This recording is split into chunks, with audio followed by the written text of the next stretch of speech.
By the way, before we get started, generally, we would start this episode with a lot of bullshit. Mm-hmm. An episode of the SUFFERCAST. But this, we start with a disclaimer. You see, generally, we try to create the best audio quality possible. But today we're in hell, actually. We're chucking that out the window. Yeah, it's out the window now. Because it is, like, probably high 80s, low 90s today. Yeah. And I know that someone out there is like, ha, I live in Arizona. I'm literally on fire right now. I'm sorry, but you know, we live in California by the sea. Yeah, in beautiful Sea Bliss, California. So it doesn't normally get this fucking hot except for this time of year. Yeah, exactly. Basically, this, like, the very last stretch of summer is literally going, no, you all have to hate me. So you miss me for the next, what is year. it, 3 times 3, 9 months. For the next 9 months, you're gonna miss me. So just like a few like context. We have a little fan on. You can probably hear it if we go quiet. There it is. And a bunch of other like silly things, like usually I hold Kitty's hand when we're recording or something gay like that. And this time we're like, yeah, can we not be close to each other? Can we not touch each other yeah, ever? Our legs were touching and it was like getting all sweaty in there, and we're like, yeah, this whole physical contact thing. It's nice normally, but yeah, you know, let's not do that today. Yeah. Talking about things we wish we hadn't done. Yeah. It was alright. Oh, there goes the heater. Oh, there goes. Oh my god, it's more background. I don't think they can hear it. No. I think it's far away enough that we can hear it, but they can't hear it. And by heater, I mean our heating unit that sometimes spews lukewarm air when it's too hot. It doesn't help. It just tries to circulate air, but it doesn't have an air conditioning like unit, so it's just lukewarm air. He's talking about the weather, like heat up there with like talking about the weather. Is this as boring as like, hey, how's the weather been? I mean, it is weather, so it is weather, isn't it? Oh god, we're so boring. We're so old. We are old. Thank God we're here. Kitty, what are we here for? To suffer. To suffer. Hey there. With that disclaimer out of the way, welcome back to the SUFFERCAST. Dango Duo's SUFFERCAST. New edition. Oh yeah, today we are suffering something else. The American Horror Story Season 2 Asylum. Which we should talk a little bit about. Regarding that spoiler that someone told you? Mm-hmm. We should talk wait. Okay. I just want to say... Okay, before we talk about the thing we're going to talk about, Kitty has something to say.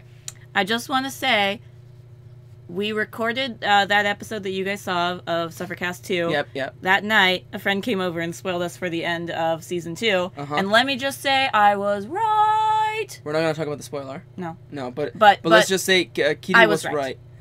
You know that thing where we guess wildly, but in this case actually just factually looking at the evidence and guessing where it's going to go because it's predictable as fuck? Yeah, I was right on one of my predictions. Yeah. Kitty was right all along.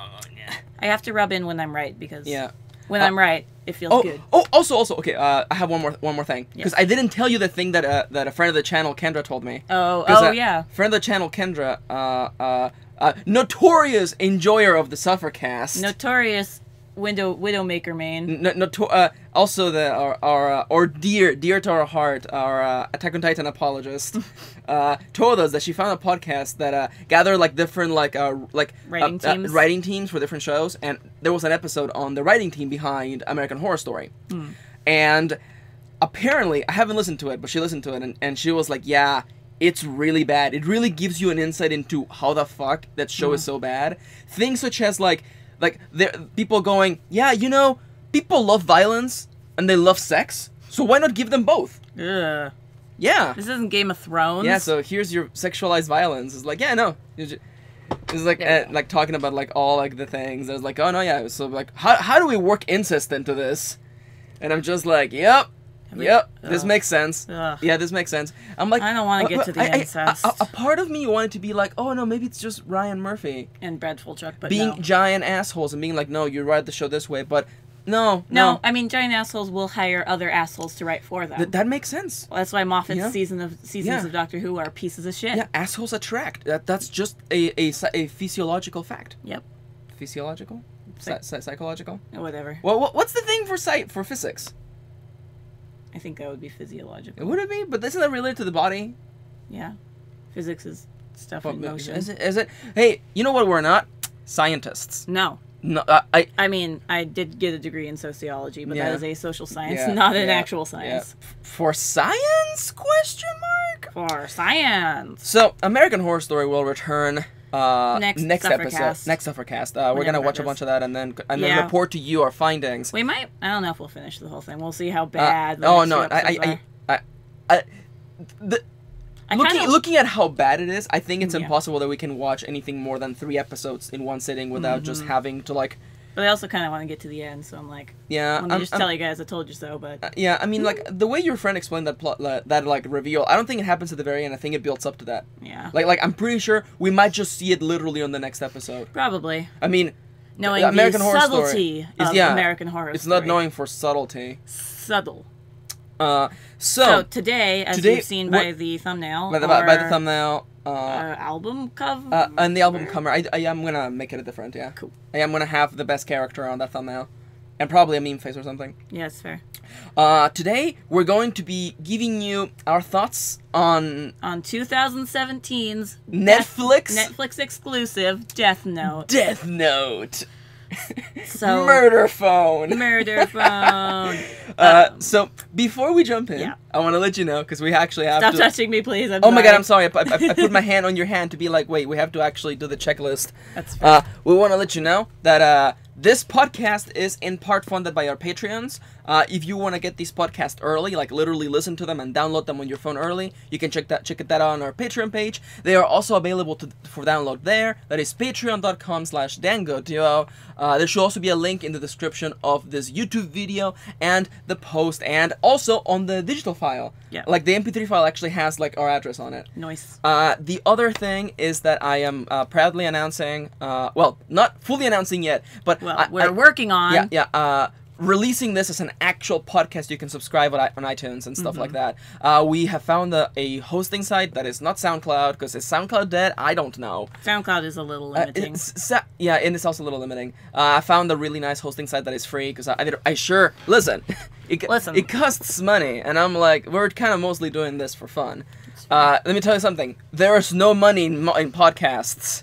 Well, unless you're welcome to Night Vale. Yeah, or like unless you get a bunch of partnerships. Merch. But I don't think Loot Anime or Loot Box or what's the Machine Box? No, like what's the another like really classic Crunchyroll. I don't think they're gonna be sponsoring us for this. I don't think so. Maybe, you never know. And it sure won't be FX. And it sure won't be Netflix. So there is that. And once again, just to clarify, the episodes will still go up early on our Patreon, no matter what. There's probably going to be a delay on the iTunes stuff, because it just takes more time. Because that's actually in iTunes' hands, not us. And also, if you want to just, again, on the day off, like right now, as you're listening to this, you're like 7 minutes in, you can actually just like pause and go download it on Patreon, so you can have it on your phone, and you can like go work out, and God, it's so hot, I'm sweating. It's great. Yeah, there you go, that's the disclaimer. Alright, Kitty. Alright, Death Note 2017. What? Before we get into it... Should we talk about our own histories with Death Note? Yeah. Which is, neither of us have watched it. I am super familiar. I think I read the first volume of the manga. And I am super familiar with, I've seen bits of the anime. I've seen bits of here and there. I know that I have read the first volume of the manga. I've seen cosplays. That's about it. That's all I got. Yep. I am... So, in a way, you could say we are the perfect audience. We have as minimum baggage as possible. Yeah.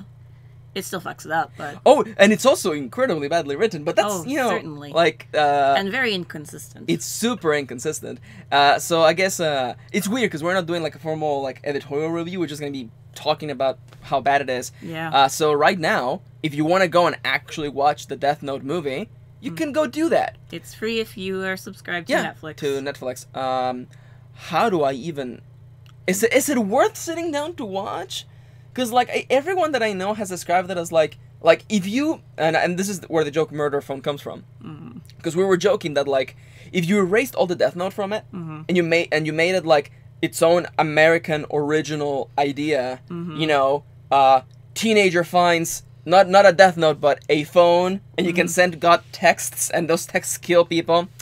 And that's how you substitute things, and it's called murder phone instead of Death Note. Like, would it stand out? Would it like Would it be a good movie? And the answer is no. It would be a passable, like a Halloween movie that you put on once a year. Yeah, and laugh at. And we were joking while we were watching that like this feels like a sci-fi original movie. Yeah, it has that sort of like budget feel to it. Yeah. And like it's like Sci-Fi Channel's Halloween marathon coming up next. Murder Foe. You. Hey God, what you doing, baby? Not much. What's up with you? Oh no, I just wanted this guy to die. Lol. Sounds good, lol. Lamau. Lamau. XD. Yeah. Send God texts and he kills people.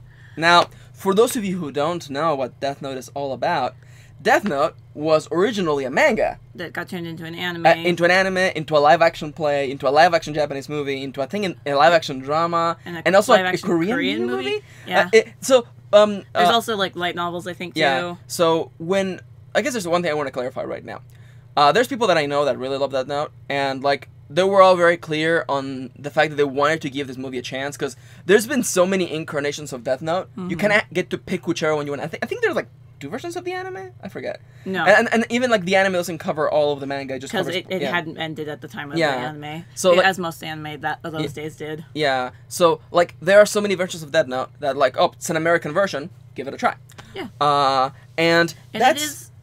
it is in some ways the most American version of Death Note you could do. It is, okay, like, right here, you just lit that in as though it's like a nothing statement, but this is the American Death Note. Yeah. This is, like, again, if you didn't know it was based on an anime, and except for the Ryuk thing, mm-hmm. you would be like, this is a totally American movie. Yeah, it's just a regular horror supernatural movie. Yep.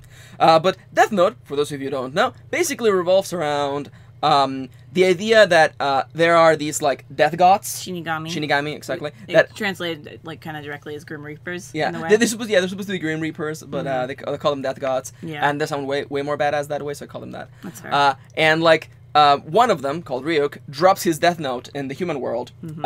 And he's like, whoops. And And the death note is this basically magical artifact in which you can write a person's name along with a description of how they die, and they will do so. Yep. So if and as you write the name, you have to know the person's real name, which is really weird concerning people's identity and things like death names, but it's fine. That's fine. And have their face in your mind as you write it, mm-hmm. and they will die. And in the original manga Death Note, a young man by the name of Light.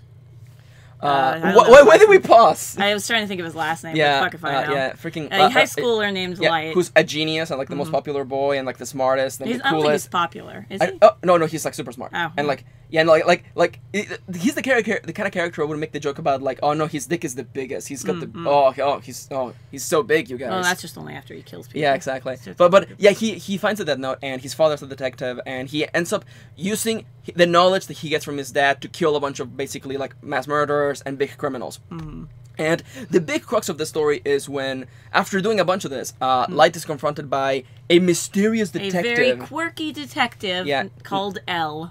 Who kind of proves to be his foil, because it's a person whose identity and name are not known. Mm-hmm. So Light, by extent of that, cannot actually kill him. Because he doesn't know his face, he doesn't know his name. Yeah. And without those two, he can't actually kill him. So it's kind of this thing of like, oh no, I was kind of doing the right thing.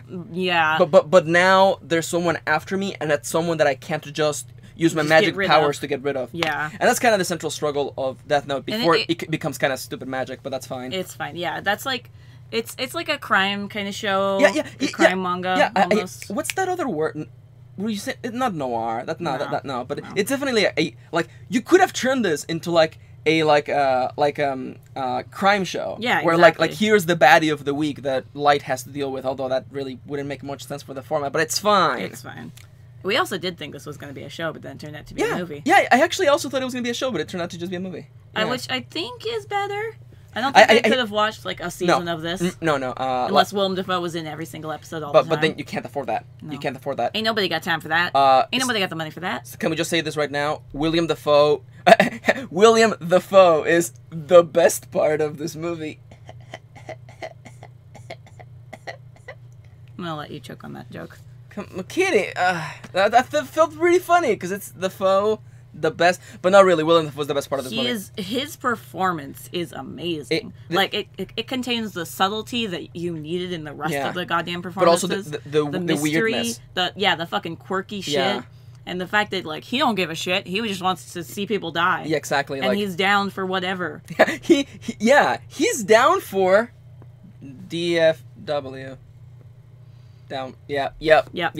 Willem Dafoe is the best part of this movie. And like, it's weird because the cinematography in this movie is otherwise garbage, except for Willem Dafoe scenes. 99% of Willem Dafoe stuff. Yeah, there's one where you kind of see his full body and it looks a little dumb. But like, for the most part, he's always like half in shadows or in the background and you can just see his eyes shining through. Yeah. It's beautiful and brilliant and like, what the fuck? It almost feels as though there were two people in charge of cinematography. Yeah. There was one exclusively doing the Ryuk stuff. Ryuk, of course, being the Death God / Shinigami, who kind of looks like a Yu-Gi-Oh character when you think about it, but it's fine because you never actually see him fully in this movie.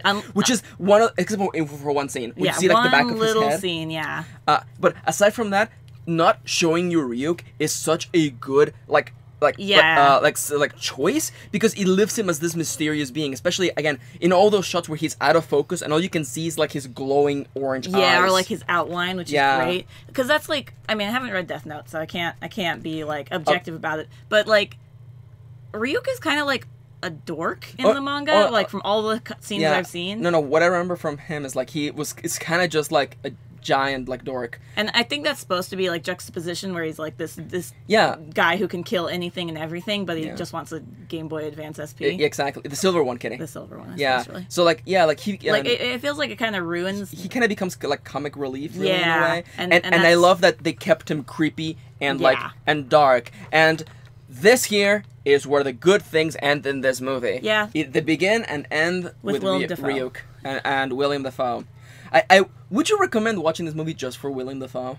If you have a high tolerance for bad, I would say like you could watch this movie and get the good out of Willem Dafoe and you could be like, yeah, the rest of it was kind of shit, but that was great. Like I have a high tolerance for bad. I feel so as well. Like I feel like we clashed heads. Is the correct term now?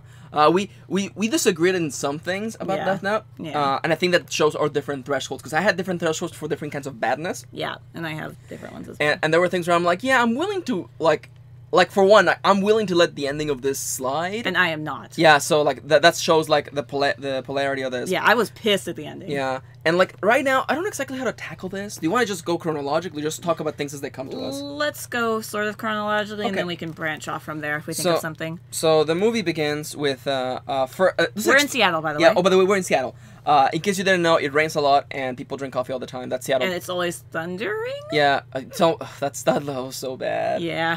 Thunder sound.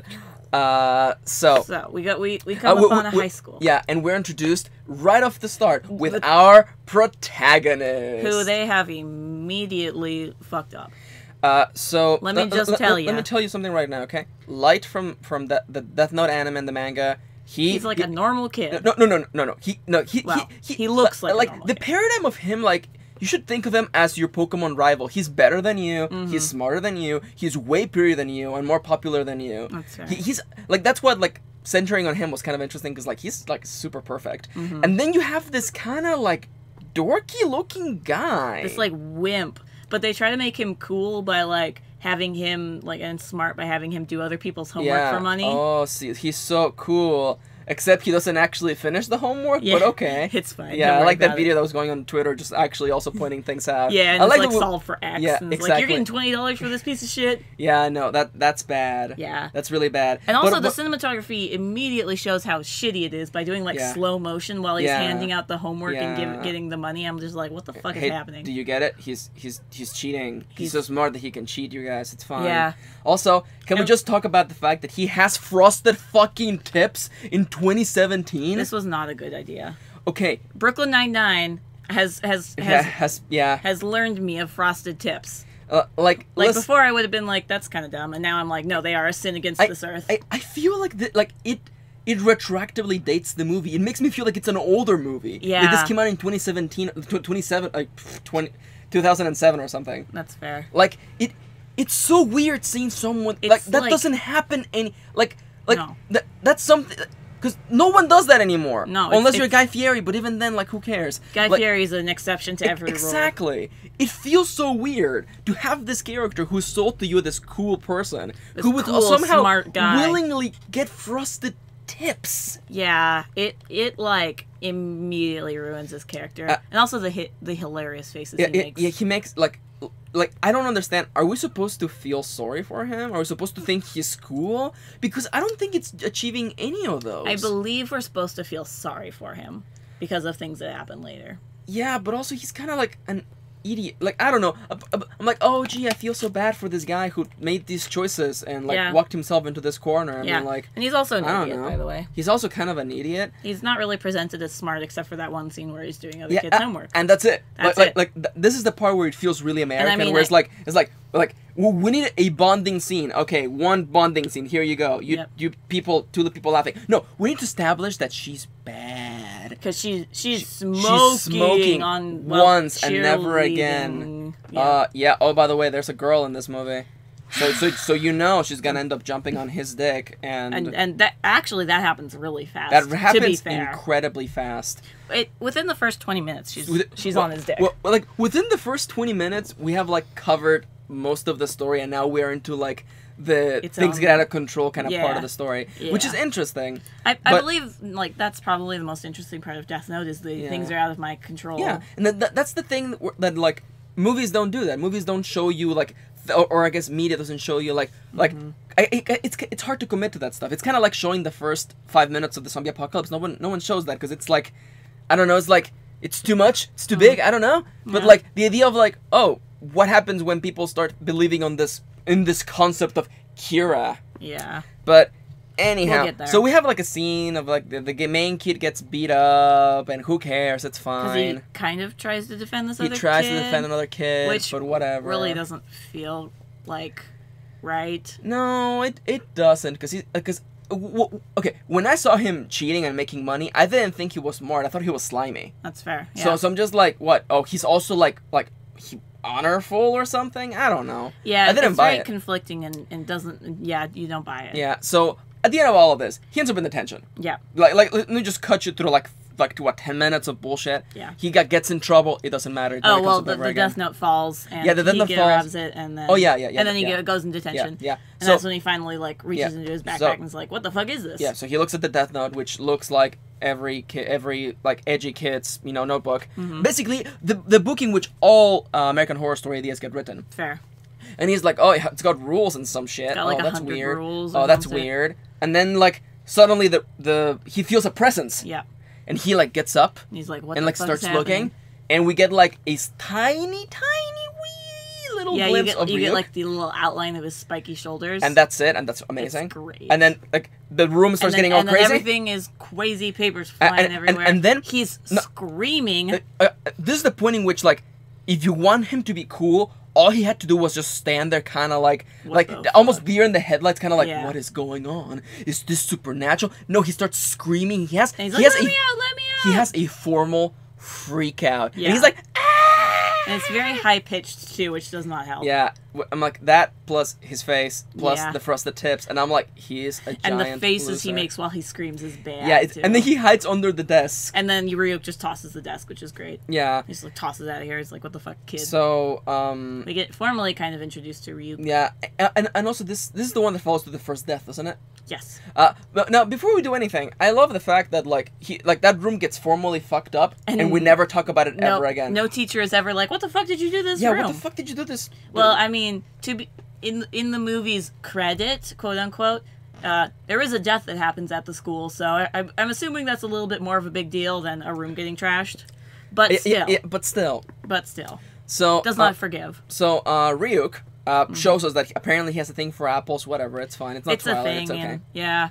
And he's like, do it, pussy. Yeah, write a name on the Who do you hate? That guy? Yeah, that guy. The guy who's beating up someone. I love the idea that we had to show him bullying someone. Otherwise, Light would have been a fucking psychopath. No, he also bullied the girl. Yeah. Too, so. Yeah, so it's like, oh, see, he's extra bad because he was bullying a woman, you guys. And then he's also bullying women when Light sees him. Oh, by the way, his name in this is Light. His name is Light Turner. Who the Light Turner. That's such a bad name. Yep. That's such a bad name. Yep. It just makes me think of all those, like, Time Turner jokes from Harry Potter. That's fair. It's like, what other Turners can you make? Page Turner. Wait, isn't that what freaking, headmaster at Hogwarts had? Wasn't that a Light Turner? He's, like, lighter thing. Oh, I don't know. It was called something else. Oh, yeah, but it's practically a Light Turner when you think about it. When you think about it. So, Light decides to write that bully's name, and he also, you get to describe how the person dies. So he goes, guy's name, comma, decapitation, and we get this, like, wacky thing of, like, butterfly effect. Yeah, it feels like so, like, Final Destination almost. Yeah, no, you nailed it. Yeah. It is Final Destination. It's a feeling of, like, someone's gonna die, but what? Is it gonna be the basketball? Is it gonna be the can? Reaction? Is it the guy? Is it the truck? Is it the this? Is it the people in the car? No, it's a ladder. And it's very bloody and gruesome and very shocking.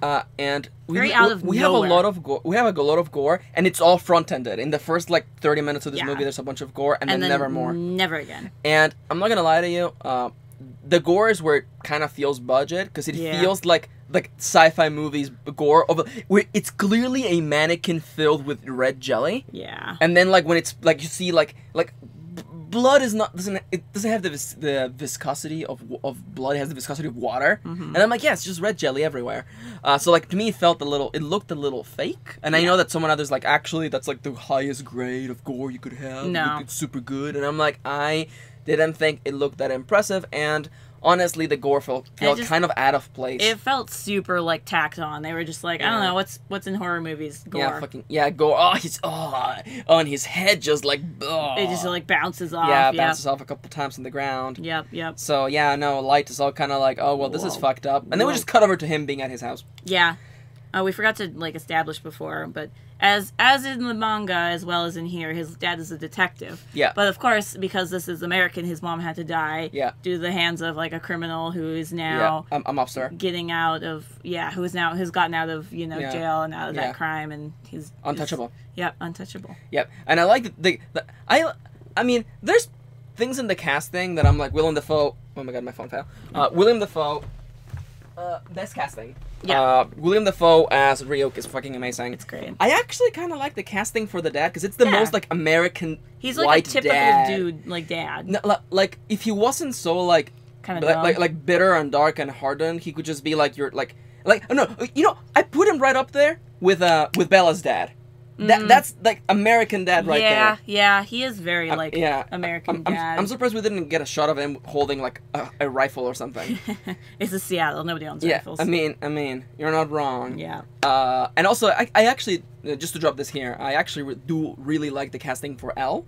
Yeah, me too. Actually, I felt that was he really pulled it out. And also because I know people are gonna be like, oh, they just made him black to check that box of diversity. Yeah, but also like. But I think he pulled that role off amazingly. Yeah, his facial expressions. Yeah, like, exactly. The moments when he doesn't speak are actually really good. Yeah, because like you can see like later there's like his friend is like missing and you can see how fucking worried he is and stressed. And also that very last shot of him in the movie. Yeah, is, like that shot gives you so much ambiguity. Yeah, that like I think L is number 2 in casting, and there's things in his quirkiness that I don't like, but it's part of L. It's see, that character. Again, we disagree on that. Yeah, because you're like that's part of L, and I'm like, yeah, but it's too quirky. Yeah, but they were just trying to be faithful for once in this movie.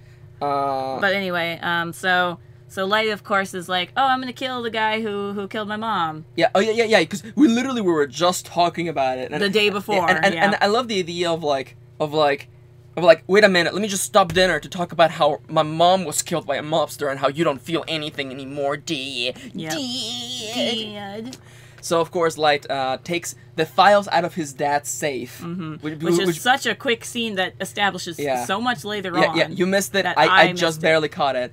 And he uses that to have the guy's name and the guy's face in his mind, even though that picture was from months before, but okay, that works. Whatever. I really do question the Death Note. I'm like, what about, like, wouldn't the Death Note be able to kill L if he identifies himself by the name of L? Because what about dead names? And I'm Mm-hmm. like, if you, I mean, I guess in the world of Death Note, just fell.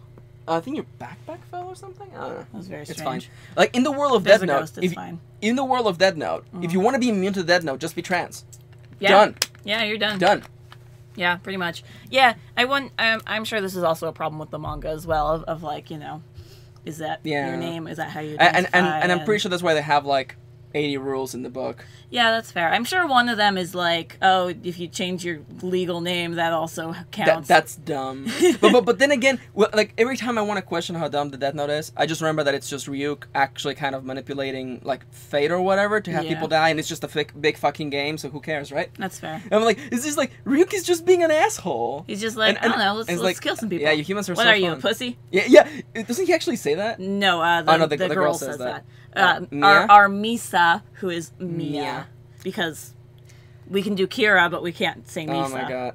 Did you know that Kira is apparently killer in Japanese? Sounds like killer in Japanese. Yeah, oof. That is actually from the manga, to be fair. Yeah, I know, but like... It's still bad, It's but... still kind of dumb. It's still bad, don't... Oh, it also means sparkle.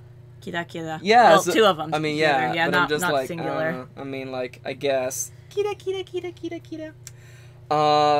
So, oh, yeah. It is at this point, right after he kills this guy, that the movie decides to literally put the metal to the pedal, and literally, we're going super fast, by the way. He kills a bunch of people. Well, no. He meets up with Mia. Oh, he meets up with Mia, that's right. And reveals that he has a book that can kill people. Yeah, he just... like an idiot. Oh, yeah, he just tells her in an empty cafeteria, and she's like, oh, that's hot. And it's like, look, my death god is here. And he's like, no, you can't, she can't see me, you asshole, you idiot. So...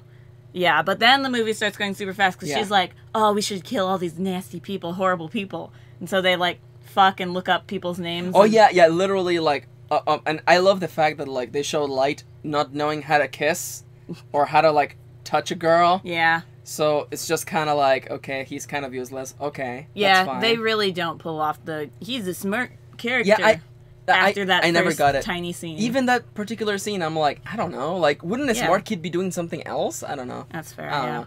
But it's just like, yeah, and then they're having sex and literally killing serial killers. Yeah, and they're looking up names, and that's where the movie just starts going, is like, you know what, all this like, setup stuff, let's just cut right to the chase, really. Yeah, so, Kira kind of becomes this, like, this name, this concept, that people like admire and look up to, and like, and you start to see like the graffiti of Kira, or Kira did this, and you know, so you start spreading the name. The Phantom Thief save. Yeah.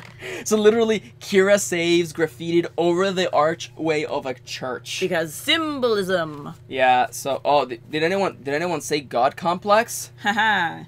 It's okay, girls can't have those, Kitty. We'll talk about about that. So yeah, we literally over the course of like 5 minutes, we're like, yeah, no, he's Kira, killed a bunch of people. People actually think he's some sort of entity. The regular police think, or the regular like common folk think he's like this like kind of god in some way. Whereas the police are like, how the fuck is he doing this? What the fuck? We gotta catch this guy. Yeah. These guys are like I kind of like the juxtaposition of like, oh, I'm killing good people, but now the police are after me because that's not the right answer, really. Yeah. Because, like, I mean, it's good to rid the world of horrible people, but it's also like they need to be judged as well. You can't be their judge and executioner all in one. And also, like, all he's doing is just looking up like profiles of people, but we all know how easily it is for someone to be labeled as a criminal or a bad person. Yeah. Like especially I mean, actually I shouldn't make any judgment calls on Serial, but like P5 pro tag. Yeah, exactly. And I do like the part I like about Death Note is that, again, just the position of like put yourself in the shoes of the police. What the fuck can you do about this? How is he doing this? And I love that he, like, I mean, they do out of their way. They do go out of their way to establish that he's killing people in like Japan to make it pretend, and also having them write in like Japanese to make them think that he is like from Japan and he's doing this. Yeah, although that gets disarmed like as quickly as L comes in. So it was a nice setup for about 2 minutes. Yeah. Also, so the Seattle police are looking into this, and guess who's actually like headlining the case? His dad, of course.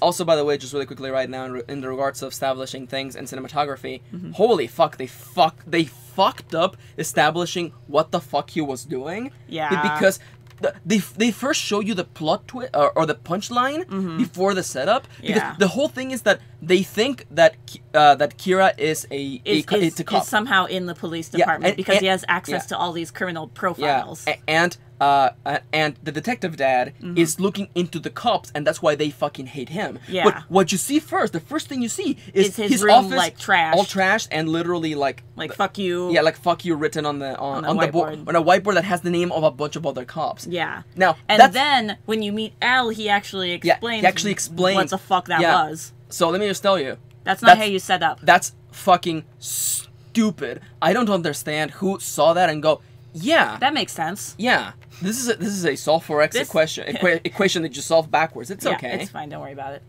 You know, that right there is one of the signs of like, you could have made this not bad. Yeah. You could have, because like literally, if you're telling me, oh no, that's there for the people who are paying attention. What are you? So is everyone else just like, I don't know, half asleep? I mean, fair. Is your goal to have the rest of the audience half asleep? Yeah. I don't know. That just feels like a bad writing for me. It is. But to me, in the midst of this happening, we're introduced. Well, in the midst of a bloody murder orgy where there are boobies out and it's horrible. There are actually boobies in this movie. Yeah. Which is weird. It was very unnecessary. It was super unnecessary. And that's about where the gore ends and the blood ends anyway. Yeah, so it's like, why are there boobies and gore? Yeah. So, anyway, so the final check mark literally brings all those to an end. Yeah. When we meet our protagonist? I would say antagonist. Because protagonist doesn't really entail morality. Fair. Yeah. So the person who's standing in opposition to a protagonist is the antagonist. In this case, it is L. L, the detective who is played by a black person who is... Yeah.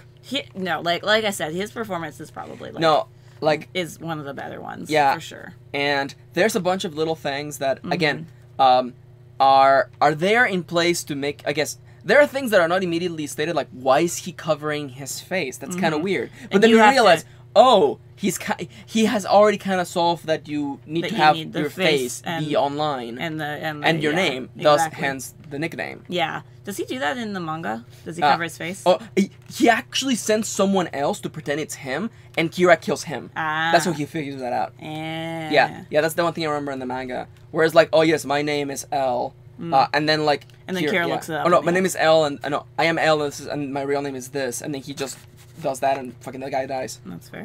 Yeah, which shows like loyalty, I guess. Loyalty to the end. Did L have his friend partner in the manga? I don't think so. Yeah. Because I think L is more of like a grown man, as opposed to in this case we kind of have like L be kind of like he's still like he's young and growing. Yeah, he's young, and I mean we literally have the guy like, yeah, you need to get your sleep. Yeah. Son, go to sleep, son. So yeah, we get introduced to L and his. Also, I'm sorry to interrupt you. Go for it. You told me while we were watching that you thought that L was gonna be in the same school as Kira. Yeah. And for a second I was like, please, for the love of all things sacred, don't do that. That's stupid. Yeah. Thankfully, it wasn't. Thankfully. But for a second, I was about to lose my shit. I was like, don't joke like this. They both look about the same age, give or take in movie years also. Yeah. Which is true in the manga, that they are about the same age, if I remember correctly. Yeah. Yeah. Well, in the manga, I don't know. I always thought L was way older, but I don't know. maybe I'm crazy. I don't know. I thought L was like the genius high school detective. No, I thought Am I getting this confused with Persona? I catch you. Is that if that's your real name? If that is your Oh man, real watching name. this and then playing Persona 5 really made us go, oh. Yeah. You know what, Persona 5, you're okay. You have shitty writing, but you're okay. The fourth palace in Persona 5 is so badly written. Woof. Well, we thought of making a whole SUFFERCAST just on that palace. Yeah, that storyline, but yeah. I think it would just be like 30 minutes. Yeah. Because we can just tackle through that really quickly. Yeah.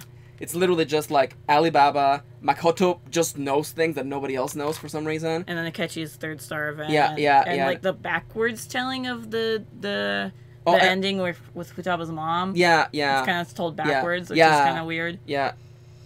That's literally, there you go. If you know Persona 5, then you already know what the hell we're talking about. Yeah. Anyhow, so in the midst of this, L is kind of doing this investigation, and he brings the dad in.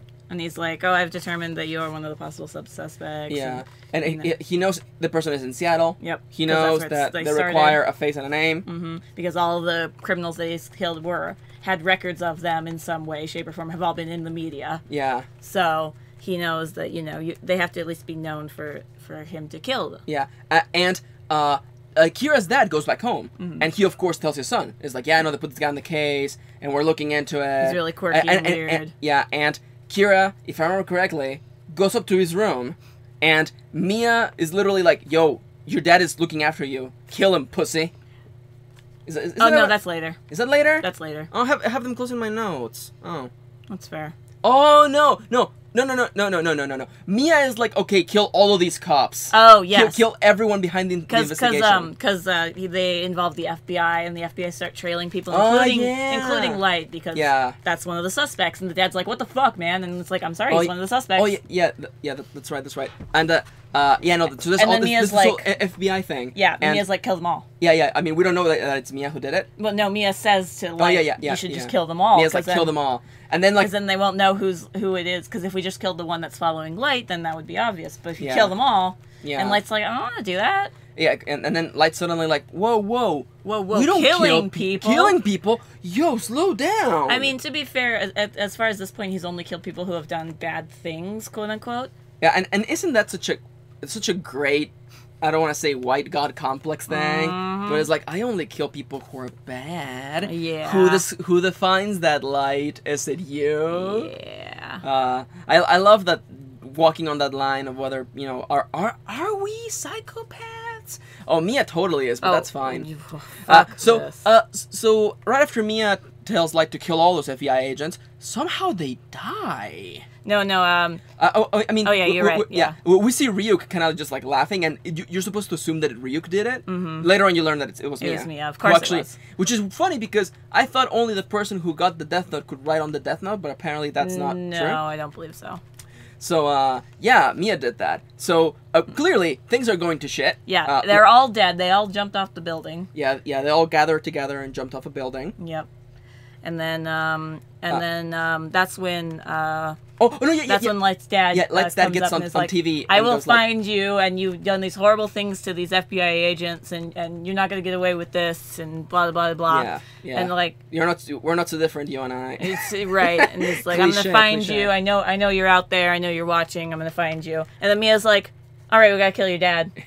Kill your dad, pussy. Pretty much. Oh my god, that was so bad. It was really bad.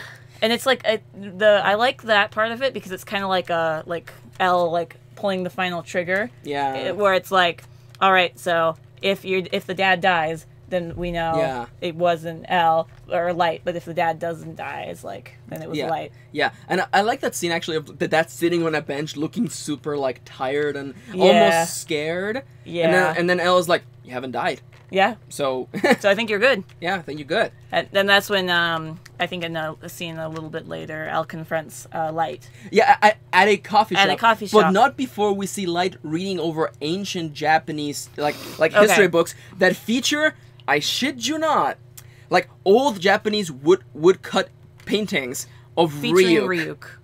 And let me tell you, drawn, and they look horrible. Stupid. Yeah, you could have actually made them look like Japanese woodcut paintings. And instead, it looks like you like vaguely copied those. Yeah, no, it looks like you copied it and then you just drew Ryuk's head over the face of the people. Pretty much, and dyed it blue. And the worst part is that like the colors are vibrant, which those old paintings are not. No, they should be all faded. So I'm just like, oh god. For a second, I'm like, you could have just been fine if he was he's reading the Death Note manga. That's fair too.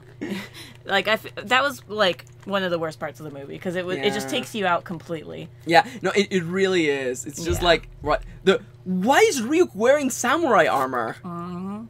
Seriously. Don't worry about it. Like and those are such like public domain Japanese old paintings. You could have just had him on the the tsunami wave. Just have him on the boat. Like, wee! Yeah, you could have just had that. Had him in the wave. Wee! Yeah, no, it would have been as bad.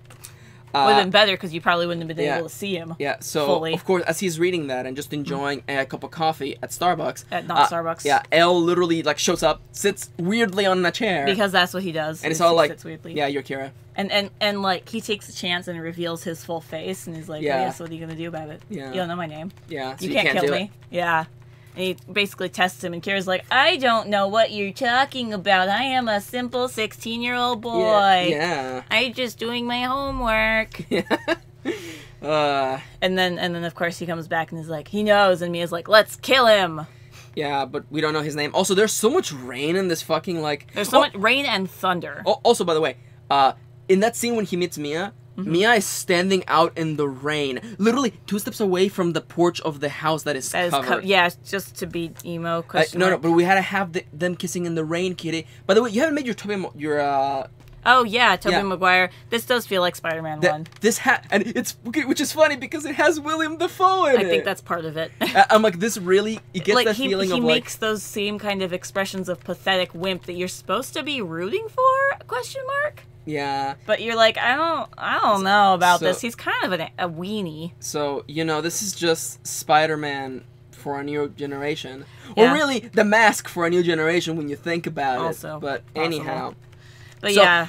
This follows... Especially the kissing in the rain. That doesn't help it. This follows to them, like making out in the room and talking about shit. And there's one particular line that jumped at me as being stupid, in which she said...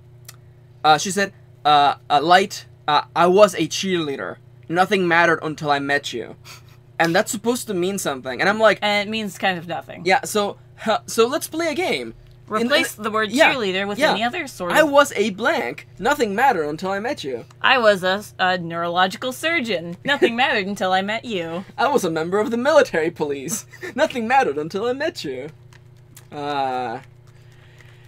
I was a piece of shit. Nothing. Well, that one actually kind of makes sense, but yeah. I was a writer for American Horror Story. Nothing mattered until I met you. That's fair. Oh my god. Yeah, the writing in this, especially with Kiss Mia. Me in the Rain, Tobey Maguire. Especially with Mia, is atrocious. Yeah. So at this point, they kind of figure out a way to get Elle's name, and that is to manipulate Elle's... His bodyguard, mentor figure? Mentor companion guy. Who, of course, has to die. Into revealing the name through the use of the Death Note. Yeah. Such as writing the man's name, I forget his name. Yeah. It's like he will call this number and reveal all he knows about Elle. Mm-hmm. Yeah, so, like, and I do kind of like this, like... I like, but then later when they use it to stupidity's sake, I don't like it. Yeah. The fact that he can control people for about 3 days before their death. No, 2 days. 2 days. 2 days. I thought it was 3, but anyway, 2 days before their death. It's kind of a cool concept because you can kind of manipulate them to do something that you need to be done before they die or something like that. Yeah. The problem is the movie abuses it way later, and I'm not sure if this is also from the source material, but like... I don't know, but if it is, then this is kind of where it starts falling apart because it becomes kind of ridiculous. Cartoonish. Yeah. Like literally like we're watching a Sunday morning cartoon. Yeah. Oh, the thing just happened to do the thing. Oh my god. Everything worked out perfectly because he thought about it way in advance, even though he only had like 5 minutes to think about it. 5 seconds, yeah. So he manipulates the mentor guy. His name starts with an H, but fuck if I remember. Hashita? No. I thought it was through with a K. I thought it was Kashita. No. No, that's not a name. No. It could be. No. You don't know all Japanese names. No. But no. Anyway, so he calls him up and he's like, "Yo, I don't know his name. I've just been protected. I've just been assigned to guard him since his incident in the psychic police area. It's because he was an orphan who went through these games called the nunnery games. You're not wrong. It's so on point. It's like he was part of this like Rochelle, I forget, but like these like amazing kids who were put through this like horrible like death game basically. Well, it was actually, I think they locked him up for like days on days, and then Elle was the only one who came out and was like fine. Death games, pretty much, and like, they were to train them to become the best detectives because that makes good detectives somehow. Yep. And the only record of what his real name is buried somewhere in that institution. Yeah. So it's like somewhere in America because the sign is in English and it's like typical American sign. But he's like, okay, well you gotta go there. You gotta go get me the name. And he's like, can I go to sleep first? It's like, no, lol. No. And I like that, like, sleep was his character thing. Yeah. Sleep is very important for the mind and body. I relate. So he starts doing that, and he goes missing. Yeah. Which leads to Elle being Freaking all the like, fuck out. "What the fuck? What did you do to him?" Yeah. Like, So you know, as any sensible person, he goes to who clearly did it. So he walks through the door. he walks into their house. Of Light's house, and like literally like sits down at their as they're having like dinner, and is like, "I gotta talk to you, not you, Mia, go away." Yeah, and then he tries to grab Light, and then the dad is like, "A black man, tackle him down." No, he's like, "Don't you touch my son." Yeah, and then Kira's voice. What, Daddy? The black man was scary. Because Light is like hugging his dad, half crying. Yeah, and I'm just like, God damn it! This kid is not supposed to be. It's supposed to be badass and like, but no. Yeah, it falls apart so easy. So the most American movie ever: a white man with a god complex and a black person being tackled down by a cop. Yep. It's the most American version. It's the most American you could make. You couldn't make this any more American. Except for if the black man died by oof. police. Oof. I mean, almost. They never talk about the fact how the police just pick him up later and everything's okay. Yeah, fine. it's fine, whatever. It's right at this point where Mia. Oh yeah, we forgot that is this the point in which no, it has to be where Elle is like, by the way, the cops are outside. Oh yeah. Oh, and we forgot this one stupid rule in the Death Note, which I swear to God, if this is actually in the manga, it's ridiculous. It is really dumb. Is that so Kira or Light doesn't really want to kill Elle's guardian. He just kind of wants to get the information and then you know, because he has arbitrary things. I guess. Right. He had no problem. Well, I guess he wasn't a on record criminal, so he feels kind of bad or some shit like that. So he's like, well, how do I make him not die? And he's like, if you burn the page, then they won't die. And you can only burn one page. One arbitrary page. Oh my god, that's so dumb. That feels so like you can only do it once. And I'm like, Ryuk, you're just shitting with him, aren't you? And You're right. Yeah, you're right. William Dafoe laugh. But yeah, so we introduced this concept. Yeah, so that it could be set up later in the movie for even stupider things. Yeah, so Mia, without anyone noticing, tears off a page of the Death Note and walks out. Yeah. And she also has a Death Note. No, that's in the manga. Misa has a Death Note, and she No. She took the Death Note from the crime scene, so they wouldn't take it. Yeah, she grabs. Oh, and then she put the page in the calculus book. Yeah, that's what it is. Yeah. So she leaves before the whole thing with Elle and Light happens. Well, no, she hears it, and like somehow they don't stop. The cops are outside, but they don't stop her from leaving the house. That's weird. But yeah, as soon as Light's dad tackles Elle, he's like, "By the way, the cops are here," and the sirens go off. And the sirens like start lighting up because they know, and we have a warrant, I guess. Yeah. And they search the whole house. They can't find it, obviously. And then isn't it because doesn't Light go to prom? Yes. So Homecoming. Light goes to Homecoming, and it is at this point. This shot was earlier, but we get to see the full-on reference. Did you know there is an American Horror Story reference in this fucking movie? Yeah. Inside of his locker. Inside of her locker. Of Mia's locker. There is a photo of the two of them because, of course, and there's also a little like magnet, a little magnet that says in the American Horror Story font. Normal people scare me. Yeah, which is a reference. A quote from the first season. Oh, is it? God, yeah, it is. I think it's what Violet. No, so Violet. Oh, maybe. I think it's what Violet said. That is her name. Or she had a shirt that said that or something. Yeah, normal people scare me. And also, you see it over her shoulder. Yeah. And then as they walk away, it focuses on it like, hey, you guys, I think Netflix really likes American Horror Story. I think it was supposed to be focusing on the picture of the two of them, but instead all we could see was the fucking American Horror Story reference. So they go to prom. Homecoming. And they're dancing, and they're doing the thing. And it is at this point that Mia are following them. The police are following them. But Mia reveals that she took the Death Note. And that she was the one who killed all the FBI agents. I thought she revealed that later. In the Ferris wheel. Oh, was it? I don't know. I can't remember. Because I haven't. Mia did it all. She's a psycho. Oh, that's fair too. Yeah, maybe it was them. And she's like. It was them. That's right. Yeah, and she's like, "Hey, Light, give me the Death Note." And it's like, "Hi, lol, Kira, you pussy." I have that so many times in my notes. No, she says that. Yeah. That's when she says it. Yeah. Yeah. She does actually say you pussy. Yeah, and she's like, "Yeah, give me the Death Note now." Because I would make better use of it. Yeah. And you're not doing anything with it. Why aren't we using it? So, if you've been keeping an eye on Mia, she has done nothing, said nothing, we know nothing about her, except now she's just a psycho. Other than she likes light, and now Somehow. she's crazy. She's a psycho. Yeah. And that's fine. Yeah. We know nothing about her character. It's okay, we're gonna punish her for being a woman later, it's fine. Don't worry about it, it's fine. So, this leads to a bunch of things where, like, the L is chasing after her, and the cops know he's coming. And the cops know, and then Light goes and gets the death note.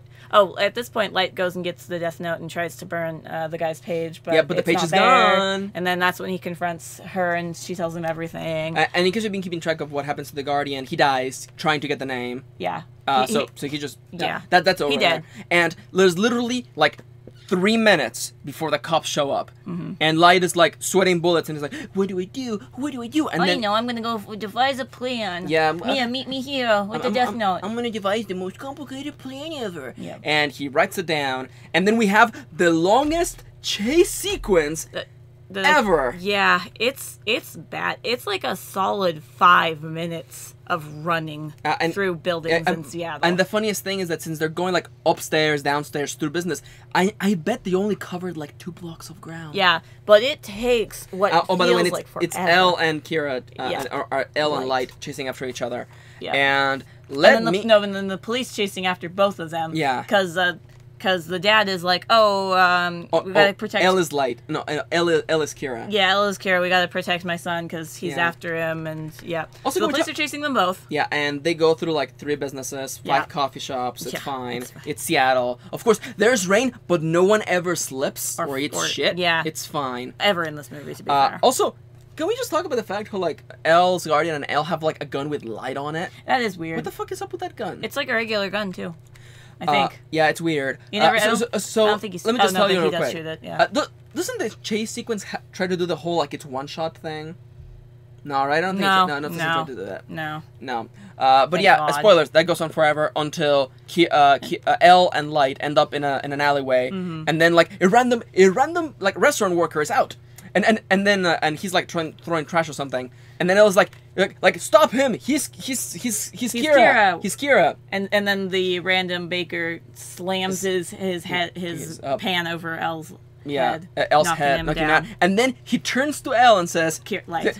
To Light, and he goes, "Oh, Señor Kira, muchas gracias." Not quite that bad, but no, yeah, or like Lord Kira or something. Lord Kira, he says, yeah. Señor Kira. Yeah. That lets Light get away to where he's meeting Mia. Yeah, and by the way, we are at the nearing the conclusion of the movie. We are at the climax, I suppose. Yeah, so... If the chase scene wasn't the climax. Spanish voice, Señor Kira. Señor Kira. It's okay, guys, I'm Mexican, I can make that joke, it's fine. It's fine. And my next note is literally just that song. So, we have Kira, oh my god. Light, Kira, whatever. And Mia inside of the Ferris wheel. So they get up and they're like, "Move! I got a gun!" Because he stole Elle's gun. Yeah, and he shoots the control panel for the wheel, even though that would have actually made it stop. It made it stop. But okay, they're in the Ferris wheel, and we have this kind of standoff between Light and Mia, and she's like, come on, give me the death note, I'll make use of it. And then he's like, I can't give it to you, and then she's like, you have to. Because I wrote your name on it. Yeah.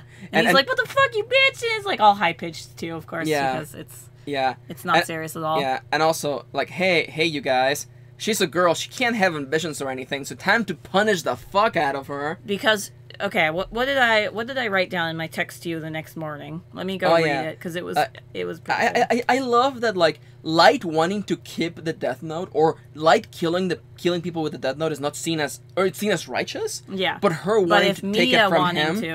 Oh no, now it's bad though. Here's what I wrote. If I finally figure out what bothered me about Mia's death, it's because she didn't choose love. She was selfish and wanted something for herself, so she had to be punished and killed. Because loving men is all women are good for. Yep.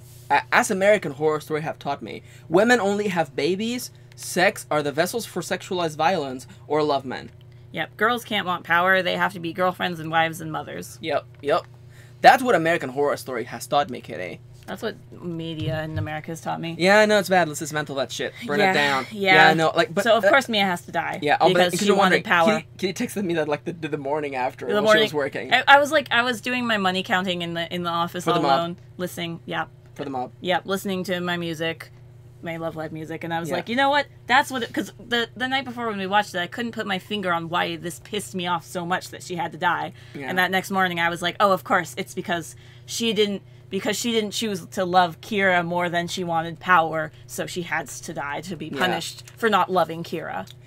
Yep, I agree with you 100%. That is the number one worst thing about this movie. Number 2 is the ending for me. And then number 3 is those stupid shots of Ryuk. So, it is at this point that the Ferris wheel appears to start failing, and oh no! No, he wrote her name in the Death Note too. What? And then just as he reveals the Ferris wheel like falls and starts rotating. Ryuk starts like dismantling the Ferris wheel, and he looks like he's having fun. Yeah, to be fair. and like the only person in this goddamn movie is having fun. The door of the Ferris wheel opens up, and she starts slipping and falling. And he starts slipping and falling. Oh my god! And then someone made a fucking mistake. Somebody.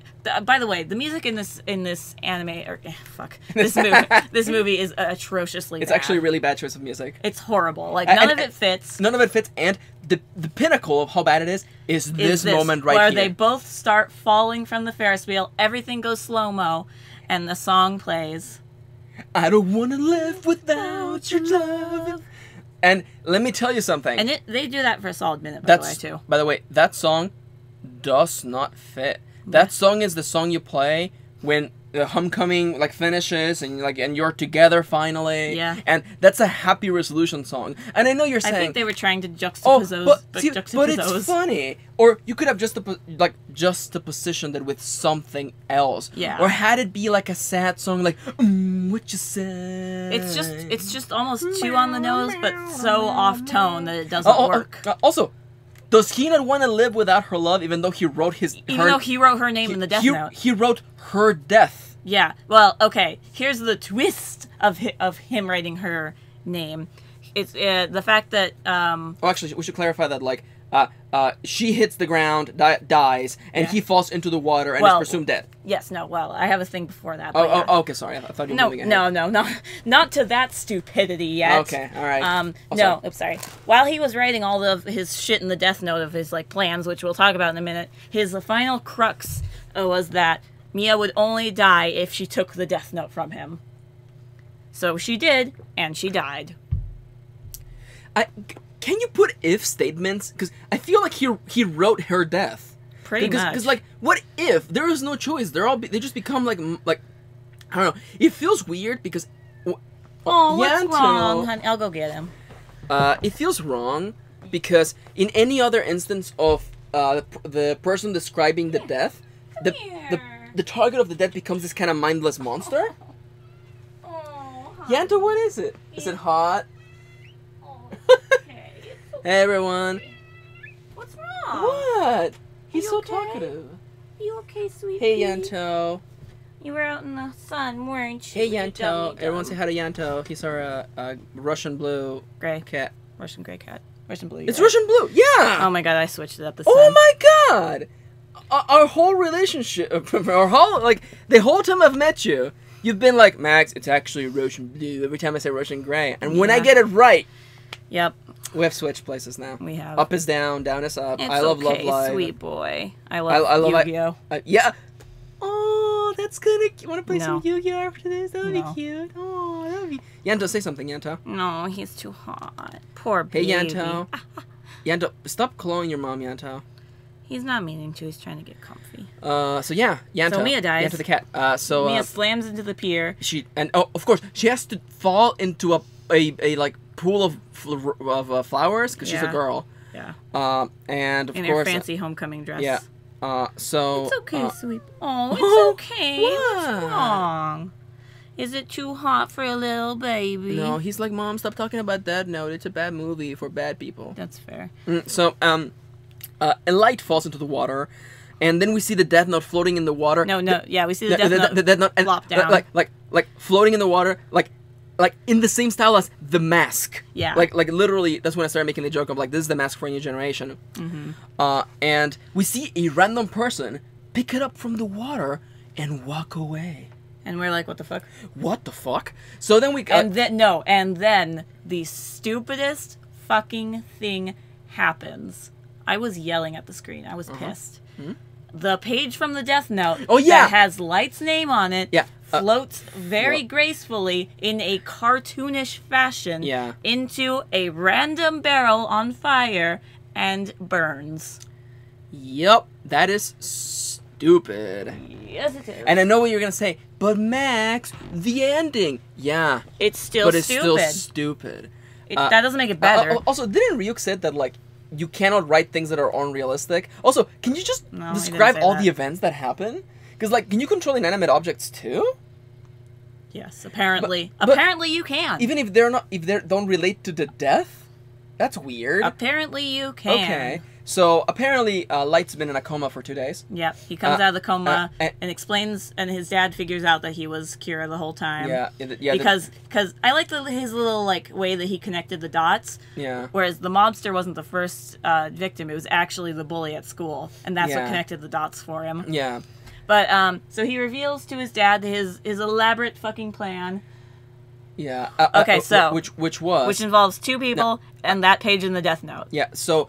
In those 3 minutes that he had before the police showed up, when he was at the computer looking room up names, which, by the way, don't you have to sign in with your, like, school ID or anything? I believe they couldn't just check that or anything. But whatever, it's fine. Logic doesn't matter in the story. So he looks up 2 criminals' names he looks who up, happen to be in Seattle. No. He looks up a doctor and a criminal's name. They're both criminals. I thought.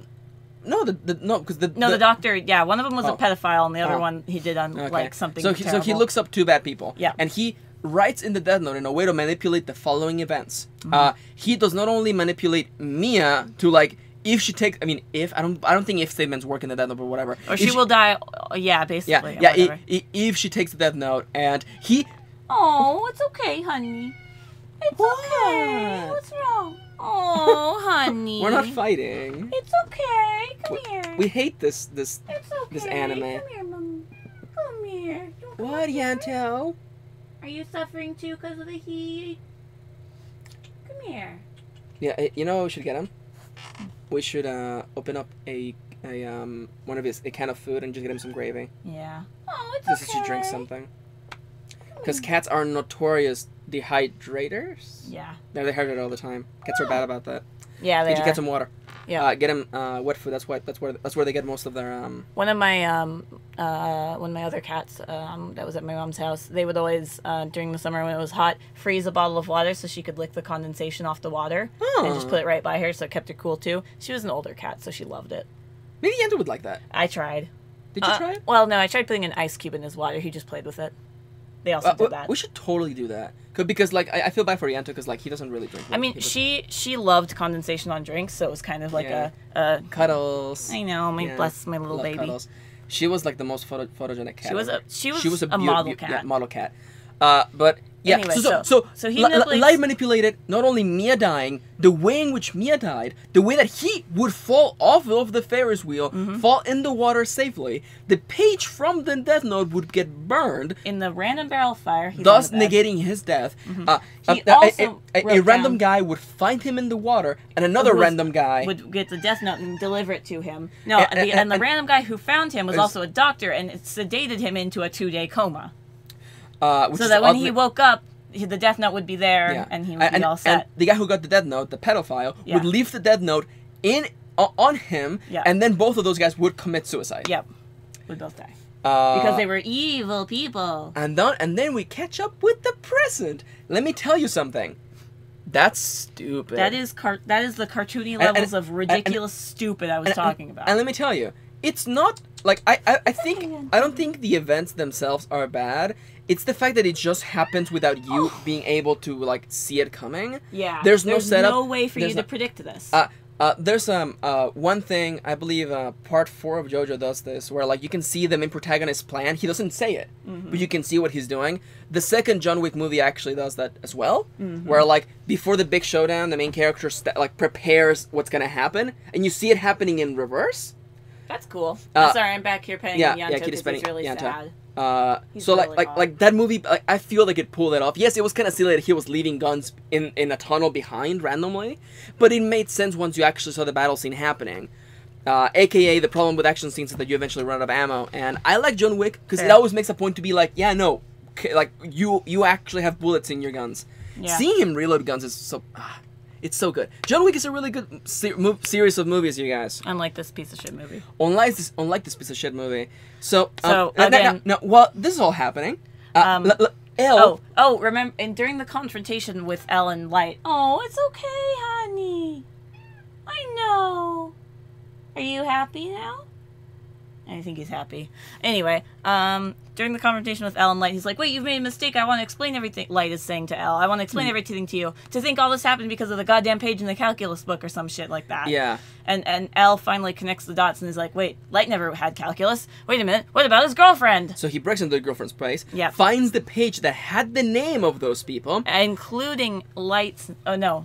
No, he just has the page. Yeah. It's the names of all the FBI agents. He has a page.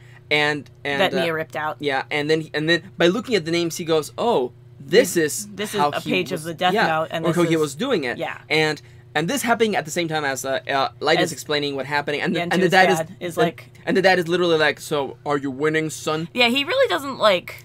He doesn't seem shocked that he doesn't seem shocked. He doesn't seem like he's gonna turn him in. He's like, "Yes, cool. This cool." Yeah. So let's get to the final scene of the movie is. There's a small scene of Elle. He has a pin out. He just like writes down. He starts almost writing. I feel like he's thinking about doing it. Yeah. And he's looking at the page. He's got a pen. He's sweating profusely. Yeah. He's very like stressed about this. Yeah. Very good acting at that moment. And then takes a breath, calms down, and that's when that little scene cuts. Yeah. And then it ends with. And then it goes back to Light. And in the shadows you see Ryuk. Laugh. And he's like, says, you humans are so much fun. Yeah, and that's where it ends. And credit roll. And the credits roll. And we disagree on this ending. Yes, we do. I hate it. I think it's open to interpretation, but in a way in which you can be like, did Elle write it because... Did he write... did Elle write... Oh my god, it's so hard. Did Elle write Light's name as a way of finally retribution to end this cycle of death? Or he didn't write it because he himself was not going to get down to that level. I think you can leave it there. The one thing I do not agree with anyone that's talking about this is the fact that it's supposed to be a setup for another movie. You cannot pick up this universe ever again. No, that's why I think they left it open. Yeah, what the fuck do you follow with? Like what the fuck do you follow? There's nothing here left. Like this, the plot of this movie after that ending is literally a bottle rocket burnt out. There's nothing left here. I think that's what they're like. It feels like the only reason they would leave a fucking ambiguous ending is to try to set up something. I think it falls more neatly this way because you can be what did you want to see Light die? Yes. I mean, like I did. I mean, like yeah, I get that, but to me, I loved Elle so much, and I liked. I guess I just like questioning whether he would do it or not because I like. I mean, Elle. I did not say Light was my favorite part of this movie. No. Elle was one of my favorite parts of this movie, and that struggle of like, do I do the clearly bad thing, which is to kill a person outright, but a bad person, a bad person, which is basically doing what Light was doing all along, what Kira was doing all along, or do I just like hold on to my morals, to what I believe is right? Because he said he doesn't kill people, he doesn't shoot, he doesn't carry a gun, he just brings them to justice. Yeah. So would he do it? I think that if I had seen this in the theaters with people, this would be the conversation we would have at the end of it, where we're in the car or something. Do you think he would do it? And I'm not sure. I like having that conversation. It's an interesting conversation. That's why I like that ending. I think it would have been way less satisfying if you actually saw like Light literally like I don't know like have a heart attack at that moment. I think the problem. I think that's an interesting conversation, especially in a better movie. Yeah. I think the other problem, the main problem I have, I'll talk about that in a sec, but the other problem I have is I think it's the fact that Ryuk laughs and says, you humans are so interesting. Kind of like he's taunting the audience in a way. It feels a little, like, patronizing to me. Do you think it would have been better had he said... Had he just laughed? Or like... Or like just a laugh. What about like Light? You're so much fun. Or you were so much fun, Light. No, that's too implying. I wanted him to. I would like him to just laugh. Or how about this is so much fun? That's fair. Yeah. Yeah. Yeah. Something super ambiguous like. You humans are so much. Yeah. No, I can see that. It feels a little taunting. But my main problem with the ending is that it's not satisfying on most levels because, well, I'm going to speak for myself mostly. So. Yeah. But okay, so if you liked Light and wanted to see him survive, you're not sure if he gets killed or not. If you hated Light and wanted to see him die, you're not sure if he gets killed or not. If you liked L and you wanted him to succeed and defeat Kira, you're conflicted about the fact that maybe he did it or maybe he didn't. There's just like no way to be satisfied with this like super open-ended whatever you want to think happened. Now, my explanation aside, I agree with that because I and just let me make this clear. It's so hot. I like having that argument because I love stories, and I like now that I'm talking about it out loud. I really did enjoy the character of L. Yeah. Because I love characters with like strong moralities. He goes a little too far in some scenes for me. Like I love his like calm collectedness, and sometimes when he like goes crazy, especially at that dinner scene, it feels a little out of character for him. But for the most part, I do agree. I really like Elle's character throughout this movie. I felt that those scenes were justified considering that he was worried about the person that he cares the most about in the world. But that's the argument aside. Yeah. I do think that for most people who watch that movie, and I don't want to say people who wouldn't care, they would see that and go, but did he do it though? So they were just too lazy to write an ending? Is that what happened? No, see, so that I feel like this is like the issue of like a writer analyzing this writing thing, and like a viewer analyzing it as a movie. And I feel like right now you're like literally like bringing in everyone else's view, which I think is actually like super fair. And like I enjoyed it, but when you bring it to light, do I think the average person who doesn't know these things and is just watching it and enjoying the show? I think it would be unsatisfying. Yeah. I think it would be unsatisfying. Not having an answer. Because no matter which character you liked, except for Ryuk, you're unsatisfied either way. If you liked Mia, she's dead. Her boyfriend killed her. If you liked Light, you don't know if he lives or dies, and you don't get that satisfaction. And he doesn't even like do anything to Elle in the end. Like if you didn't like Elle, then you would have liked to see the Elle be punished. And we end up not achieving really anything. Nothing gets achieved except Mia's dead. We killed a bunch of people, and whatever. May or may not have been bad. Some were bad and some were good, and who knows. But in the end, his dad has the exact same stance on the kid as before. So are you winning, son? Yeah, and Elle is just like fucked. Yeah, like if you liked Elle, he got fucked in this movie. What about NL though? NL was Let's go. Was not in this movie. Thank bless. What if NL had been in the? Okay, replace L with NL. That's how you know the heat is getting to us. It's fucking hot. Now, I want to have a talk really quickly about the idea of open-ended endings, okay? I think open-ended endings are good when you leave with a question. I don't want to say you have to state the question, but you leave us with a question. The endings that are open to, and I'm holding quotation fingers, open to interpretation that are bad, are endings in which no question is phrased, and you're just supposed to piece things together by yourself. The worst one... No, your question is what? Why? Yeah. And instead of like a complex question. I think you nailed it. The what or why questions. And that's exactly why I despise the very ending of Braid. The video game Braid does the whole like when you get the true ending, you just get excerpts from the Manhattan Project, and I'm like, but I was chasing after a girl this whole time. Yeah. Why was I chasing after her? What were we doing? And then the worst part is when the writers are like, it's open to interpretation. Also known as I didn't fucking write an ending. I didn't bother writing an ending. Yeah, and I hope this is not coming off as condescending, but like as people, Kitty and I, people who actually do writing, we can tell you that like you can tell when someone is like, I want you to think for yourself. Yes. And oh fuck is I might be controversial in my saying this. Did you ever watch Inception? I have not seen Inception. Do you mind if I spoil the ending for you? Is it supposed to be like it's open to interpretation? Oh yeah, I mean like all I know about Inception is that it like thinks inside of things of things. So which basically you end XYZ into XYZ into XYZ for all the Yu-Gi-Oh fans out there. Basically you end Inception not knowing whether the character is in the real world or still in the dream world, basically. Yeah. And it's like a symbolism where he spins the top, and if he's in the dream world, it keeps spinning. Yeah. And if it's in the real world, you don't see it stop spinning. You see Okay. it kind of slow down, but you don't see it stop spinning.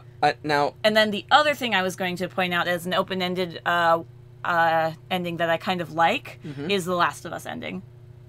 I know you disagree on this. Okay. Just to be clear, I actually do not hate that ending. No. I hate the stuff leading to that ending. That is fair. But the very ending, I actually like it because it actually brings the conversation of like what happened to Ellie. Yeah, and what did Ellie do right after this point? Yeah, I like. Did Ellie stay with Joel after he murdered countless people in order to save her, or did she do the right thing and fucking leave his fucking ass? Leave his ass, go back and be like, all right, give us the cure for the zombies. Yeah. We know, although now we know that there's a sequel coming out that she didn't leave his ass. Ruining everything, but that's fine. I like that ending because it doesn't show Joel as a good character, which he isn't. He killed a bunch of people for one person who could have cured humanity, but she would have died. My favorite argument is literally people defending Joel. I'm like, what the fuck is wrong with you? He literally said, fuck all of humanity. I'm gonna ignore the thing people told me from the beginning. They told you, this is what's gonna happen to her. This is what you're doing. And then he's literally they didn't know she was gonna die. I felt that, I mean... They didn't tell her she was gonna die. No, but didn't they tell? I don't know. No, they did not. But the idea that instead of like, I don't know, I'm gonna have a nice collected response, or even better, I'm gonna ask her what she wants to do with her fucking life. Yeah. He just picks up guns and starts killing everyone in the fire. And I'm gonna tell you, he kills literally what's left of like the American government. No, he kills most of the Fireflies organization. So like. Gee, what a fucking hero! I like the complexity of his character, but people defending that he's a good person is stupid. Oh no! Okay, just to be clear. Like I'm not saying he's a bad character. No, he's a really interesting character. Yeah, that is interesting. That is an interesting way of dealing with your goddamn problems. See, that's fine. I'm okay with that. I don't think he's a good person. No, and I will fight on this hill.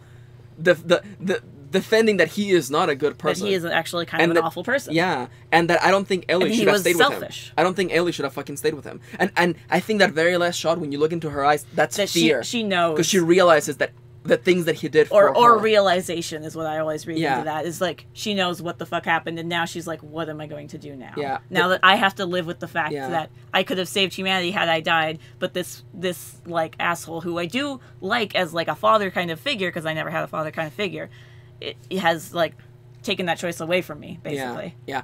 So I see. It's a good nice. ending. We can talk about this. It's a good ambiguous ending. And I've had arguments with people about this, about how we feel about this. The Death Note ending does not do that. Like, we could have that conversation, but I don't think average people can look at that and go, that was satisfying.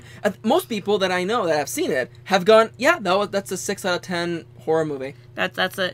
Yeah, I mean, I guess on a scale. Yeah. Like it's average. It's average as an American horror movie. As an adaptation of a Japanese anime, it's pretty bad. Manga. I think I've heard that the play is pretty bad. Cool. But in a way, it's like does this benefit in a way from being Death Note? The only thing that really benefits is Willem Dafoe and his beautiful, amazing performance. Yeah, and honestly, I sometimes feel like there's a dichotomy in this movie of like two people made it, and there was a person solely in charge of Ryuk, and that person did all of their job except for one scene. Except for one tiny scene. Like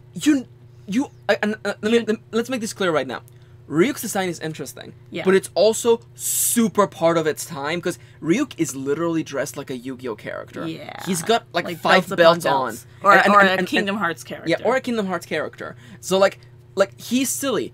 You only see his clothes in one shot, and Kitty missed it. And I completely missed it, yeah. Yeah. Because it was so fast. Yeah, so like, that's good. And like, those scenes where he's out of focus and his eyes are glowing, those are so good. Yeah, and the rest of the movie's cinematography is such shit. Like, you literally, like, I know this is a popular thing in cinematography, and I hate it, where you follow a car and then the car goes under the camera, so the camera flips upside down to follow the car. I hate that. It makes me sick. Like, literally, actually, physically sick. No, I getcha. As someone who once wanted to study film, like, that is horrible. And I have a bit of a background in cinematography, so I can tell you, like, you know, a few things out there. Oh my god, what's on my phone?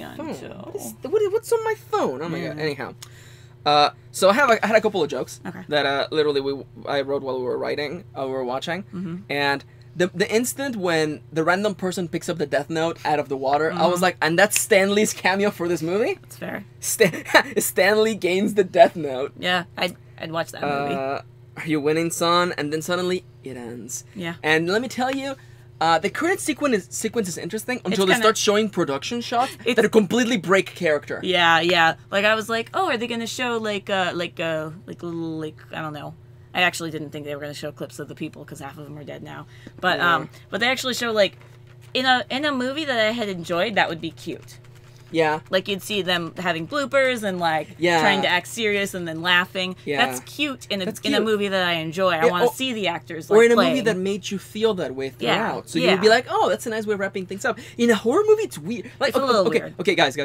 Imagine like Stephen King's The Shining ends with like family shots of everyone laughing and being silly, or like a dance like Jack Nicholson, like having a blooper of him laugh. Yeah. What the fuck? Yeah. No. It kind of ruins things. Unfortunately, that's a good idea. Him hugging the wife character. Yeah. Oh my god, that's a good one actually. Holy fuck. He's like, oh, I love you, wifey. And then a blooper of him like trying to get the axe trying to do that and then failing. Yeah. and then just like.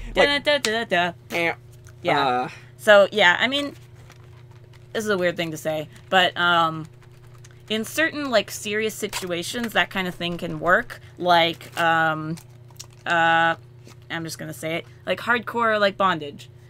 Oh yeah. Like when you either meet with the girl or talk to her afterwards, either before or after, it kind of sets the tone to be like, oh, this is completely consensual. She's enjoying this. She wants to have fun. See, that's the kind of serious situation where you can be like, yeah, I can see her laughing, and it adds to the thing instead of detracts from it. Absolutely, yeah. That's a very good point. I don't think it's weird at all. It's a little weird that I've seen that, but whatever. Yeah. No. I mean, yeah. San Francisco. Yeah. We know people who work for a well-known San Francisco company. A well-known San Francisco company that does that precise thing, and that's pretty cool. Yeah, it's pretty cool. So on to list sexier things. Netflix's 2017 Death Note. Yeah. I mean, if this gets the Spider-Man treatment, we'll get a remake every. It won't. 4.5 years. It won't. Thanks the Lord. It might get a sequel. That's stupid. I don't understand what you could do in this story. Yeah, I haven't read all of Death Note. I have no idea how Death Note ends. I have no idea. And also, I know. Nerf this. Spoilers, and also, sorry. Also, you were reading. Bleep that out. Oh fuck. Yeah. We can. I feel we can spoil the end of Inception. That's fair. Because even then, like, you didn't tell me anything. That's like a JoJo spoiler. Like, oh, gee, there's a stand that's a tower. What?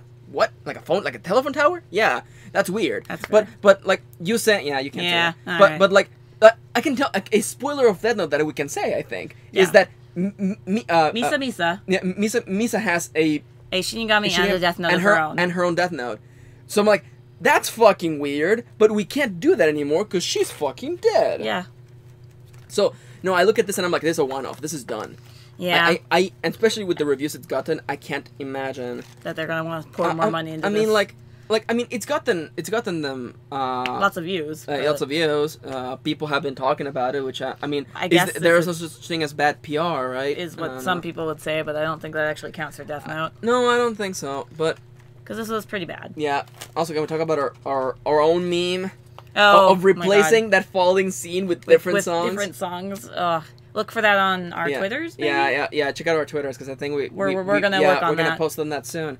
We're gonna make. I'm starting with the man in the mirror. Ooh, I'm asking him to change his ways. Boom. And no message could have been any clearer. If you want to make the world a better place, take a look at yourself and make a change. All right, hey everybody. Is there anything else you want to say, Kitty? This has almost been as long as the Death Note movie. Oh, hey, you're right. I think you've had a better time. Gloriously, it is less. Yeah, gloriously, the movie is short. Thank fuck. Yeah, thankfully. Okay. I think this is a valid question to bring up. Yeah. Does this make you want to read or watch the manga? Read or watch the manga? Oh shit, that's a super fair question. Yeah. I know I know the anime doesn't go all the way. I actually might be interested in checking out the manga. Because I would actually like to see not only the silliness of Ryuk, to see like an actual like I want to see those like frames of like Ryuk asking Light to get him a Game Boy Advance SP. I think it would be interesting. I don't really have an interest in the anime because I know that like it doesn't wrap up good. I'm not gonna watch the play. I don't think I'll watch the live action dramas. No. But definitely checking out the manga, yeah. Like that's a thing I can see myself doing. Yeah, my problem is before this movie I didn't have an interest in Death Note anyway. Yeah. Because it's about a guy with a god complex. Yeah, no, which is like, at least he's not a white guy with a god complex, but still, it's a dude with a god complex who uses a woman to his advantage. Yeah. And that's just shit I don't want to read. Yeah. Free time. Just to clarify, I said I can see myself doing that eventually. I'm not jumping at it. And please hear me out on this, okay? When we finished watching the first season of Sword Art Online, we laughed all the way through because holy fuck, that's a bad fucking adaptation. Yeah. That's a bad anime. But as soon as we finished, I actually went and I bought the novels because I wanted to see, is it bad from the beginning? And spoilers, it's actually not. The books are actually very well written. The story, like, all the problems you have in the anime are solved. The anime fucks up the timeline, shows you things that would be plot twists chronologically. So, spoilers, they're not a plot twist. And boobifies everyone. Oh, yeah, you know it's a problem when the book describes Lifa, or describes Kirito's sister, Suguha? as being like... Yeah, Suguha, thank you. As being like... I'm surprised you remember her name. I don't know how that popped in my brain. As being like a fit, kind of stocky girl. The book tells you she does not have large breasts. What do? They give her giant-ass basongas. So, there you go. That's that. And also, like, because I freaking love this thing. Because, like, in the second half of the season, there's a scene in which Elf Kirito turns into a big ass purple monster for seemingly no fucking good reason. In the anime, there's no fucking explanation for that. No. Nothing. Which is why it just completely in the book it's actually set up. It's actually set up and established.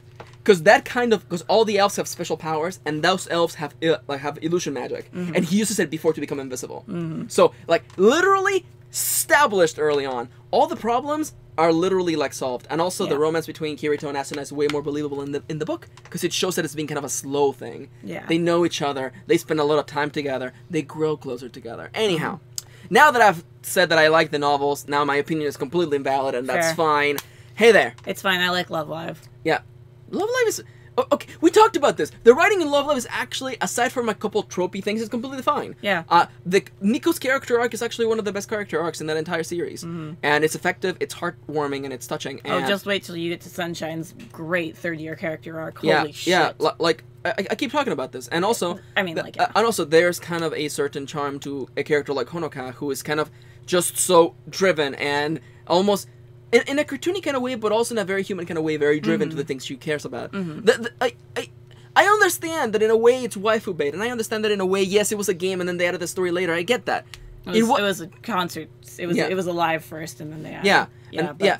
And I get that, but it was still very well written. The anime that stands there is very well written, and as we've said this in the past, because I know the SUFFERCAST is a lot about us ranting about things, but we enjoy fiction, we enjoy stories, and we stand here to call them out when they're bad and to praise them when they're good. But it also isn't like a judgment thing either. Yeah. Like, y'all can have your guilty pleasures. It's cool if you like American Horror Story. We just hate it. That's fine.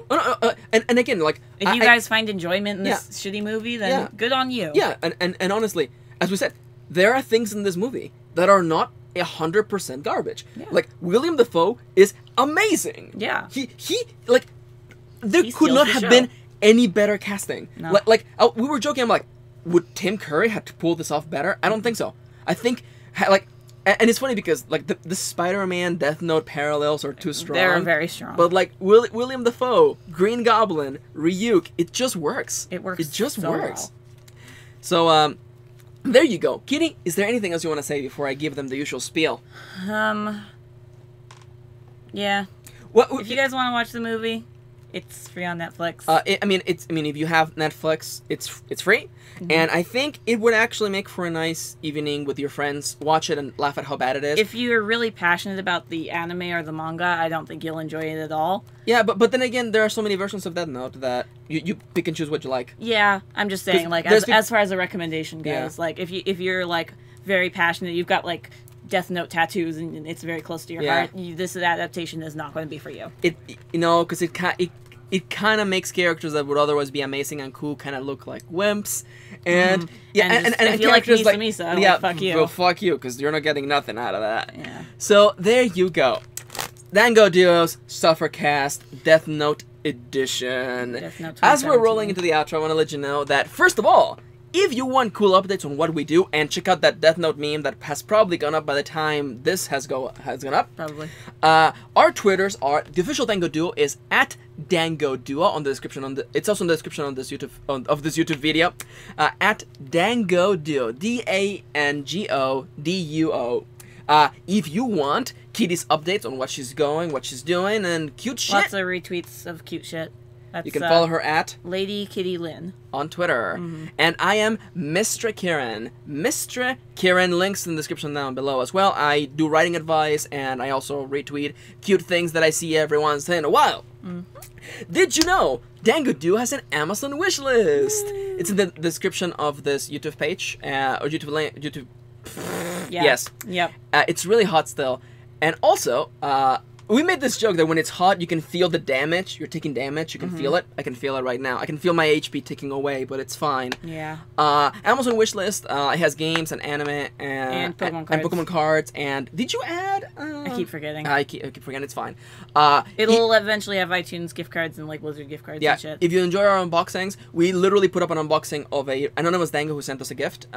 We unboxed it. It was awesome. Thank you so much. And if you want us to play a game, review an anime, that's the easiest way to get us to do that, because we are busy all the time, and bribing us is a great way of making us do things. Yep, that's fair. And now, I want to remind you, oh my god, Yanto. Come on, baby. Okay. What? Oh, it's hot. It's so hot. Oh, we should get him some ice cubes. So I want to let you know, by the way, that if you want to watch these videos, or Yanto, come into the room, Yanto. It's okay, big boy. Mom, fix the heat, Mom. It's so hot. I know, it's so hot. December, we're recording this on the 1st of September, spoilers. And, like, the heat turned on. It's like, the summer is not dead. I live. Summer is... Hey, Yanto. Can you say bye to the viewers, Yanto? I lived, bitch. I lived, bitch. Yanto, I love you. Hey, Yanto, what would you do if you had the Dead Note, Yanto? Would you kill all the bad people in the world, Yanto? Yanto saves? Yanto saves, Yanto saves. Hello, everybody. I want to let you know, as always, that these episodes will go up early on our Patreon page. That is patreon.com/Dango Duo. You can download this early, get cool perks, like watching our videos early, or tutorials, get these podcasts early, participate in lotteries. We have a bunch more lotteries coming up soon, actually. We're doing the shift into having our lotteries also be about voting what anime we react to. Yeah. So, way more lotteries coming your way. And another cool perk you can get is get a shout out at the end of these videos / podcasts. Yeah. We want to give a big thank you to our Patreons: Amelia, Angela, Erazos, Luna, and Victoria. Thank you for your support. And now, Yanto says thank you too. Hey Yanto. Hey Yanto. Are you happy? Purring. Oh, he's happy. So He's like, Mom, make the heat go away. I know, big He's boy. all flopped out. Oh god, he's gonna sit on my lap. It's just gonna make it hotter, but Well, I love that's life. Hey there, everybody. Thank you for tagging along. Thank you for... But this has now officially been longer than the Death Note movie, and we hope you enjoyed it. The Death Cast, yeah. The Death Note SUFFERCAST will conclude, but the SUFFERCAST will continue! Next time. Whatever, do probably more American Yeah, Horror probably Story. more American Horror Story. Yeah. But hey, you know what? Thank you for tagging along. We'll see you next time.